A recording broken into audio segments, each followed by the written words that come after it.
Preformulation studies is further classified into solid state study, solubility study, and the stability study.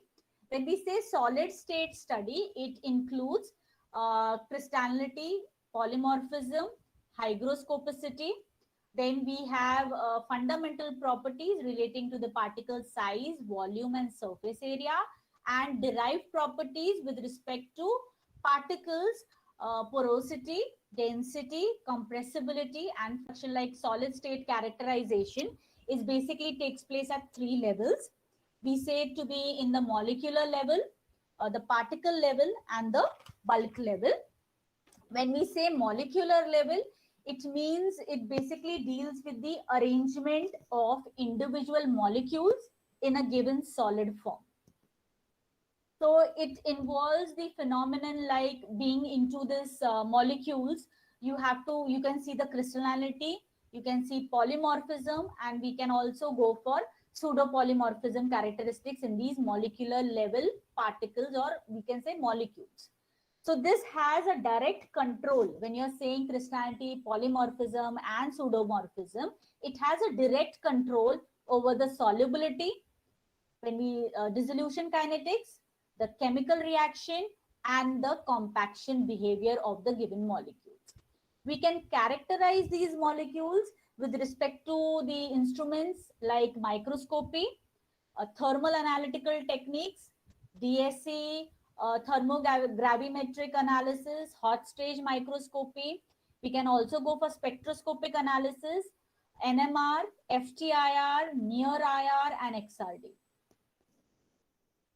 Then the second one is the particle level properties. These are the properties of individual particles. And so being individual particles, we see the phenomenon in them like crystal habit, particle size and shape, and surface area. Depending on these phenomenons, it has a direct control on dissolution, the flow properties, the compaction or compression behavior, and hygroscopicity of these particles. Further, they can be characterized by microscopy, electron microscopy, dynamic light scattering, Coulter counter, photon correlation spectroscopy. And then the third one is the bulk level properties, which takes into consideration the group of particles. And so the group of particles will have included in the properties like porosity, density, flow properties, surface area, compaction, and compressibility behavior. We can characterize these particles with picnometer, compressibility index, and angle of repose. So the solid state study, the first property which we are going to study today is the crystallinity and polymorphism.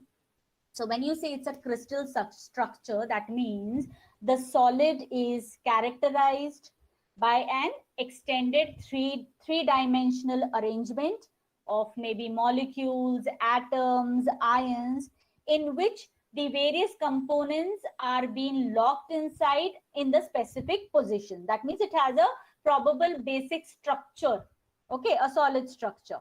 So based on this internal structure, solids can be classified as, we can say, molecules like crystalline and amorphous. When we say a material or an atom or a molecule is crystalline, that means it has a structure. That means it has some components which are regular repeating in a three-dimensional array. When we say it is an amorphous, it means they are randomly arranged. They don't have a specific arrangement of molecules or atoms. Then when we say crystalline, it has a specific 3D structure, मतलब उसके पास well-defined edges है and phases है. Whereas in amorphous, we are not looking out for some specific structure. So they can be irregular, they can be curved surfaces. Crystalline, having a specific structure, will have a sharp melting point, wherein in amorphous, you have a range of melting. So the temperature of melting of these materials will have some range and not specific temperature. Then for crystallines, to identify them whether they are in crystalline structure, they are well diffracted by X-ray radiation, or we say XRD, X-ray diffraction studies. Whereas in amorphous, they don't have specific structure, so they are not diffracted or they are not refracted by the X-rays, and so they don't give you any well-defined pattern of the X-ray diffraction pattern. The crystalline nature, based on the existence and the arrangement, we can further classify them as a polymorph. We can call them as co-crystals or solvates. First, polymorphs, they are basically crystalline materials. They are composed of single molecules in a crystal lattice structure, and they have a same chemical composition, but their molecular packing is different.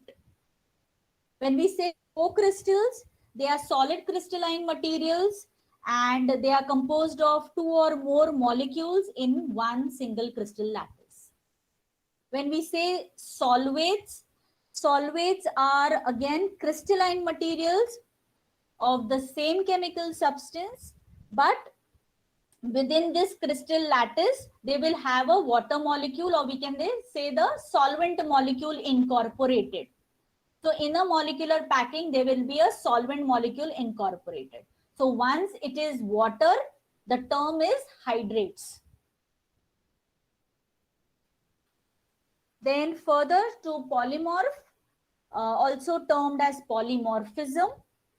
When a substance exists in more than one crystalline form, these different forms are designated as polymorph, and the phenomenon is called as polymorphism. They exist in two forms, enantiotropic and monotropic.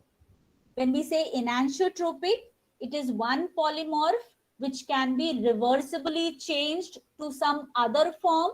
Okay, if you cause any change in temperature, pressure, or any other controllable environmental conditions, अगर आप उसको vary करते हो, तो polymorphism can take place where one polymorph gets converted to the other polymorph, okay, which can come back to the stable again. So that is enantiotropic.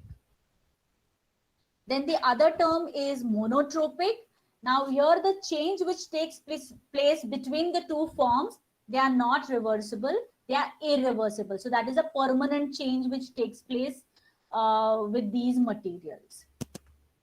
Then polymorphs of a given compound will have a different type of relative intermolecular, or we can say intra-atomic or interatomic distances and unit cells that will result into a different physicochemical properties, such as like change in density. The two materials which are polymorph from the same chemical compound, they will have change in density. Their melting point can be different. These two materials, if prepared as a tablet, they will show different hardness capabilities. The crystal shape can be different of these two polymorphs. Then the solubility can be different.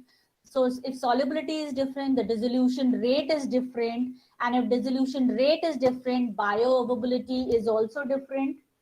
Then these particle crystal shape अगर उनके अलग होते हैं तो compressional characteristics भी affect हो जाते हैं. So if all these things are getting affected, so formulation development is also affected, and the product when taken inside the body, the biopharmaceutical parameters are also going to be different.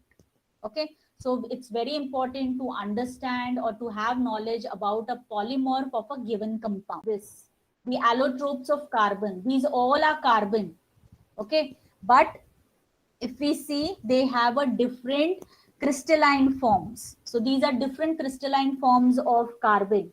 Diamond, graphite, you have fullerenes, all are of pure carbon, but they are in polymorphism. They have a different structure, so they have a different physical and chemical. Phenol, an antibiotic, okay, it exists. If you see, it undergoes polymorphism, and three polymorphs are formed. A, B, and C. According to the theory, it says that the A polymorph is unstable, or we can say inactive. Unstable se zyada it is inactive. B1 is stable and the C is unstable. Okay, so here when we are processing a chloramphenicol into a tablet or into maybe capsules or any other formulation of chloramphenicol, we have to see to it. The analysis जब आप करते हो तब आपको पता चल जाता है कि polymorphism हो रहा है या नहीं, because there would be shift in the retention time. Okay, so that will give you an idea whether there is an external material which is formed. So we basically look for formation of B, which is a stable form. If chloramphenicol is undergoing C polymorphism, it is an unstable form. That means after during the storage या फिर manufacturing करते वक्त, increase in temperature or any change in processing materials can bring back this C to the stable state again. Clear?